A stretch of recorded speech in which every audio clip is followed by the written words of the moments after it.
Bonjour à tous et bienvenue. Nouvelle vidéo pour parler d'un sujet qui est extrêmement important pour toute personne qui part en van, en camping-car ou en fourgon aménagé.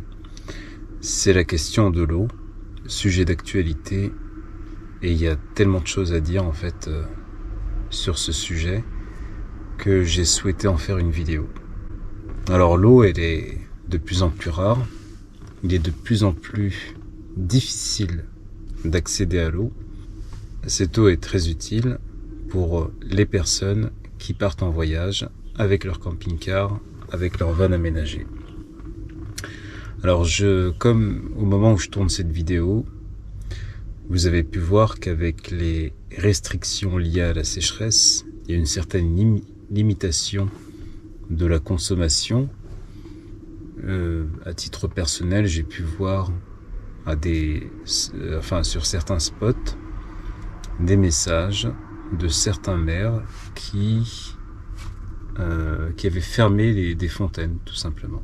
Des fontaines qui étaient parfaitement accessibles les années précédentes, qui ont été fermées par la commune.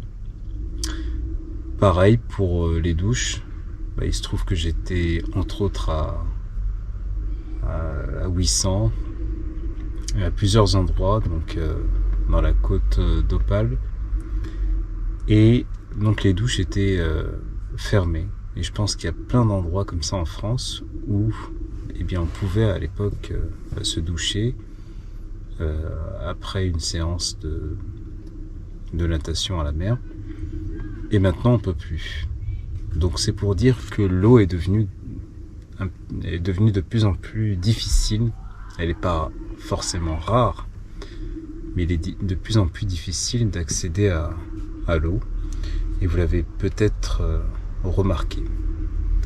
Après, pour la question de l'eau, il y a toujours l'eau qu'on consomme. Moi personnellement, dans le van, j'ai, comme je vous l'ai montré dans des vidéos précédentes, une réserve d'eau potable, d'eau que je pas forcément, ça veut pas dire que les autres eaux ne sont pas potables. Il y a l'eau que je bois, c'est l'eau en bouteille, par mesure de sécurité, avec des normes qu'a fixées l'entreprise qui vend la bouteille, que ce soit cristalline ou Evian. Et l'eau qui est aussi potable, mais qu'on ne va pas utiliser dans son van pour la boire. À titre personnel, l'eau entre guillemets potable, je vais l'utiliser pour manger, boire bien sûr, me laver les dents. J'ai besoin d'eau potable parce que je vais pas mettre n'importe quoi sur ma bouche. Et donc pour le reste, se laver les mains et le corps, j'accepte que l'eau ne soit pas tout à fait pure, pour dire les choses simplement. On sait jamais s'il y a un petit peu de terre dessus. C'est pas dramatique. Pour parler de l'eau, je dirais qu'il y a deux types de solutions. La première solution, ce sont des solutions officielles, on va dire, pour dire les choses simplement, et des solutions qui sont un petit peu du bricolage. Voilà, c'est pas tout à fait raisonnable ou légal. Il y a des questions raisonnables, légales, ou voire pratiques. Je dis ça aujourd'hui, je regarde dans ma montre, nous sommes le 28 août 2022. Alors je vous dis pas que les choses ne vont pas évoluer. Elles vont certainement évoluer. Des personnes inventeront des applications par exemple. Bien, alors sans plus attendre, parlons des solutions qui existent pour s'approvisionner en eau. Alors la première chose, et je parle toujours à titre personnel, je parle tout le temps de mon expérience, pas de ce que j'ai pu voir, mais de ce que j'ai pu expérimenter, et c'est à titre personnel. En aucun cas, je fais cette vidéo pour vous donner des leçons ou quoi que ce soit. Au contraire, c'est un partage d'expérience. Ça peut en aider certains, mais et certains en fait connaissent déjà ce que je vais dire, et et en plus, eh bien, ils ont d'autres idées que je n'ai pas mentionnées. Et puis c'est ça la communauté, je pense, de partage, c'est de contribuer par un commentaire et dire en fait si vous avez des petites astuces qui pourraient tous nous aider à avoir de l'eau.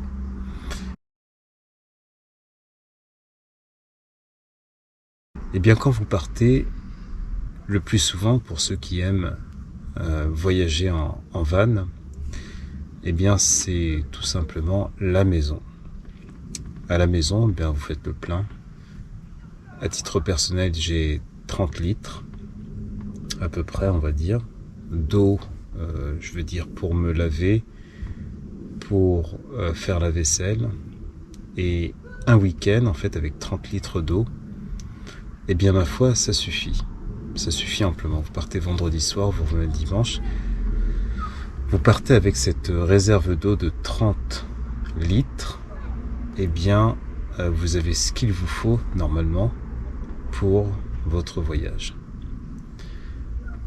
Voilà, et à côté j'ai toujours en fait ici même mes 6 bouteilles de 1,5 litre qui sont normalement suffisantes pour un week-end. Donc voilà, ça c'est une solution, c'est la meilleure solution pour s'approvisionner en eau. Alors ceux qui sont avec un camping-car, ils doivent se raccorder, j'imagine. Bon, là on parle plutôt pour ceux qui ont un petit van aménagé ou alors un petit véhicule utilitaire du style Kangoo, Berlingo. Eh bien, vous n'avez même pas besoin de chercher de l'eau en réalité parce que l'eau est à la maison. On peut se dire ensuite qu'on va faire dans l'économie et ces 30 litres d'eau, eh bien ça a un coût, etc. On ne veut pas, entre guillemets, payer l'eau. Eh bien la deuxième solution,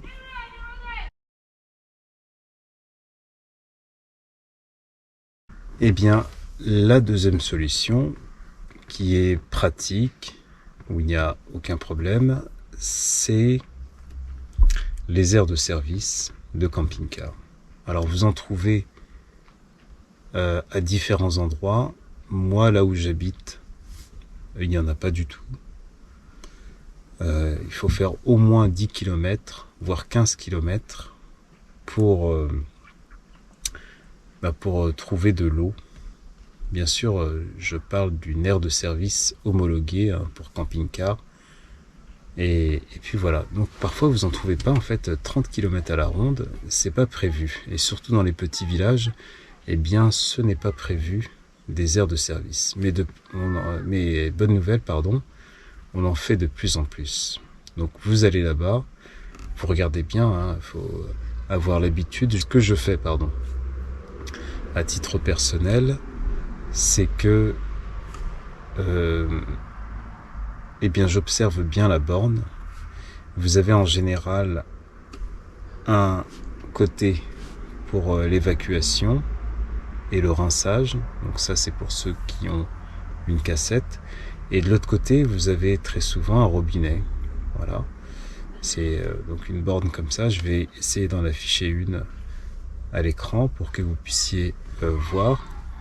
Et donc vous faites votre réserve, vous vous raccordez. Alors des fois le débit est très puissant, il y a des embouts comme celui-ci pour se raccorder. Vous utilisez en fait cet embout et un tuyau, donc il faut être équipé, et puis vous remplissez votre jerrycan. Ou alors moi personnellement j'ai pas tous ces raccordements encore, mais je trouve qu'ils sont de plus en plus nécessaires et peut-être que je vais faire ça à l'avenir. Voilà, ça prendra un petit peu de place, mais c'est une place voilà, qui est nécessaire, on va dire. Et puis donc vous remplissez vos jerrycans.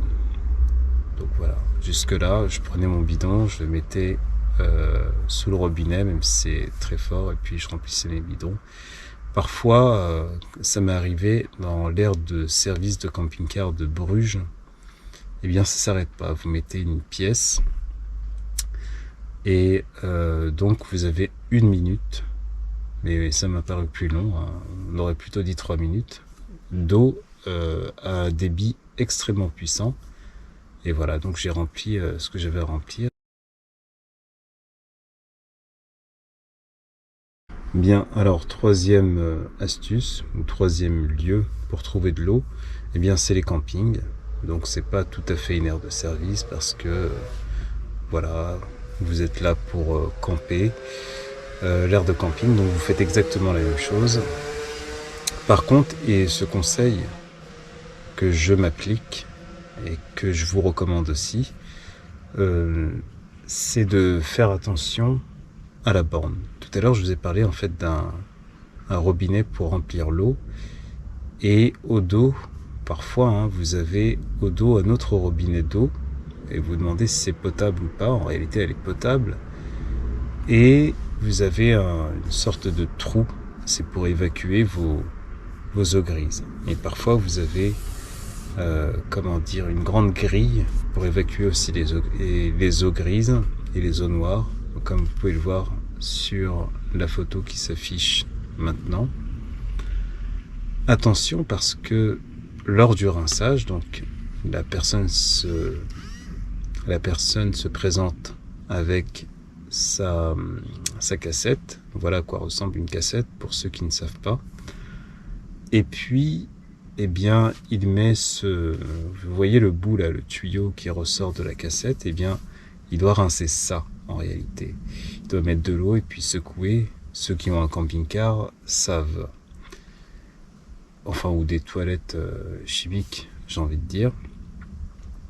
Et puis, bah, ce tuyau-là, j'ai vu très souvent, en fait, des personnes coller ce tuyau au robinet. Et bien sûr, ça pose des problèmes. En fait, les gens ne savent pas, ceux qui viennent après. Et puis, parfois, ils se trompent même de robinet et remplissent leur eau. Donc, moi, je vous conseille de faire quelque chose, en fait, de nettoyer le robinet avant de l'utiliser. Et pas l'utiliser du tout, hein, déjà. Celui qui est consacré au rinçage des toilettes, je vous conseille de pas du tout l'utiliser. Mais je vous parle, en fait, du robinet d'eau propre. Avant d'utiliser celui-ci aussi, des personnes parfois l'utilisent pour rincer les toilettes, alors qu'il n'est pas là pour ça en fait. Il est juste là pour que vous vous connectiez et que vous remplissiez votre jerrycan, etc. Donc les campings, ça peut être intéressant. Chose à savoir sur les campings, c'est que parfois on ne vous autorise pas au service. En fait, on vous dit soit vous campez ici, voilà, c'est tout ou rien.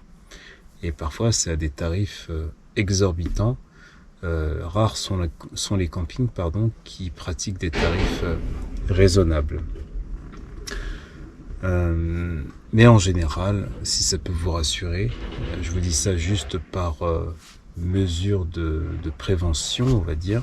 Si ça peut vous rassurer, la plupart des fois, dans les campings, eh bien, on vous donne l'accès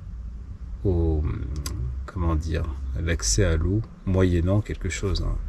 Alors le coût, combien ça coûte ces aires de service? Ça peut être gratuit en fait, les aires de service, ça dépend de ce que vous y faites. Et pour l'eau, vous payez toujours un petit quelque chose. Pour le camping, bah, ça peut coûter... Écoutez, prévoyez...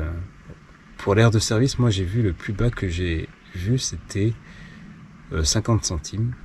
Aire de service de camping-car de Bruges. Pour ceux qui connaissent, qui y sont déjà allés, j'ai payé 50 centimes. J'avais suffisamment pour alimenter mes jerrycans en eau et pour alimenter aussi celui d'un camping-car de 90 litres. Et puis voilà, et ça peut monter jusqu'à 5 euros. Et oui, 5 euros pour remplir, en fait, c'est le plus cher que j'ai trouvé. Voilà. Ensuite, on va parler des plans qui peuvent être intéressants. Donc, quatrième point. Donc maintenant, c'est chez un agriculteur. Alors ça fait partie des solutions qui sont un petit peu bancales, on va dire. parce que l'agriculteur, en fait, ce ne sont pas tous les agriculteurs qui vous accueillent déjà, et puis très souvent c'est moyennant quelque chose. Donc si vous voulez pas vous retrouver dans une certaine gêne, donc ne prenez pas cette alternative comme une chose d'établi. Certains n'adhèrent pas du tout au projet, n'ont pas le temps, etc.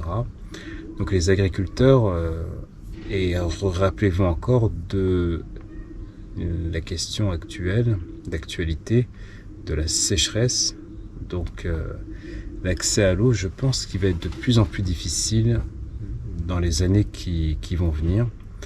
Mais il existe des agriculteurs, vous les trouvez en général avec ce logo dans Park Fortnite, ou alors en fait juste en vous arrêtant, ça coûte rien de demander, mais attendez-vous à avoir plein de refus. Eh bien, vous donne un accès à l'eau, parfois c'est gratuit, voilà, mais n'acceptez jamais en fait les choses gratuitement, donnez toujours un petit quelque chose, voilà. Donnez toujours un petit quelque chose. Si vous voyez qu'il vend des pommes de terre ou il vend, achetez-lui quelque chose, donc pour l'encourager, peut-être qu'il mettra en place ce système à l'avenir. Donc voilà, c'était la 4e solution. La 5e solution, vous allez dans le site Maps.me et vous tapez eau potable, et donc vous allez trouver des endroits, mais c'est un système en fait qui n'a pas encore fait ses preuves, des endroits où apparemment il y a de l'eau potable. Alors moi personnellement j'ai jamais essayé, mais j'ai vu que certaines personnes indiquaient des lieux où on pouvait trouver de l'eau. Alors parfois en fait c'est pas très pratique, parce qu'ils veulent parler de l'eau que vous allez boire en fait à la bouche, ou d'eau en fait comment dire, que vous allez juste remplir une bouteille en fait. C'est pas pratique d'arriver avec ses jerrycans, etc. Si on vous dit il y a de l'eau, par contre faut prendre vos jerrycans et puis vous trimballer dans un restaurant et remplir, pour moi c'est pas un bon plan. On va pas aller au McDo par exemple avec ses jerrycans, voilà. Bien, donc 6e astuce. Attendez, ça fait 1, 2, 3, 4, 5. Alors, 6e astuce, les fontaines. Alors, il y a plein de fontaines en France, des fontaines potables. Alors, parfois, il faut bien regarder s'il n'y a pas une plaque où il est écrit eau potable. Donc, vérifiez bien que l'eau soit potable, parce que parfois, c'est juste une fontaine, la potabilité n'est pas garantie. Parfois la potabilité n'est pas garantie, mais l'eau est potable.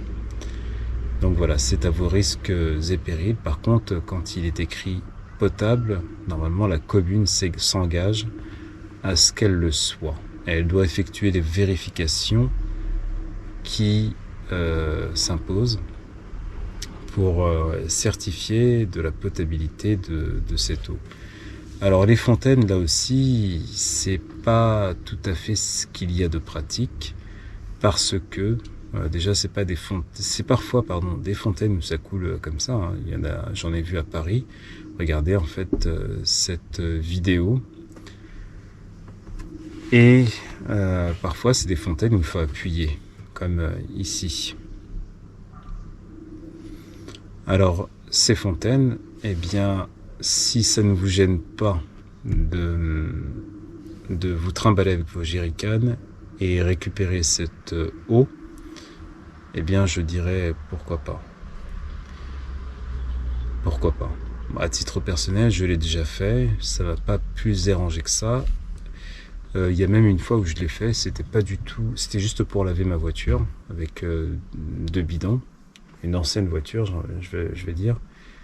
Et voilà, j'avais besoin d'eau pour remplir des seaux et ensuite utiliser le Karcher, voilà, pour faire un shampoing.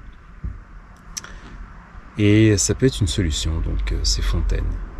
Attention, il y en a de moins en moins et on a une tendance à les fermer, comme je vous ai dit en introduction. Énormément de fontaines sont fermées. C'est un peu un paradoxe parce qu'on parle de sécheresse et de canicule et on nous recommande de boire beaucoup. La mairie de Paris, par exemple, fait des points d'eau où l'eau est distribuée vraiment gratuitement. C'est buvez de l'eau, s'il vous plaît. Et en même temps, eh bien, on ferme des points d'eau. Dans ma commune, à titre personnel, je sais qu'il y avait un chemin. Beaucoup de Parisiens viennent dans ma commune pour effectuer des randonnées. Il y a au moins, enfin, je ne sais pas combien de centaines de personnes qui viennent tous les week-ends, surtout, pour faire des randonnées. Il y a un chemin. Et à l'entrée de la forêt, il y avait une fontaine. Et cette fontaine, j'ai été étonné de voir, elle était très utile pour les randonneurs, pour les cyclistes, pour s'approvisionner en fait avant de partir en randonnée. Elle a été bétonnée et fermée, donc on a tout bloqué en fait. On a bloqué l'accès à l'eau. Et c'est fort dommage en fait d'avoir fait ça. Certainement que la commune a détecté une utilisation en fait entre guillemets anormale de cette eau. La quantité en fait était plus importante que la normale et donc ils l'ont fermée. Et donc je vais vous parler de tout ça en fait, pourquoi ils l'ont fermée, qu'est-ce qui s'est passé. Je pense que je vais faire une vidéo après celle-ci pour vous lire un article qui peut vous paraître intéressant.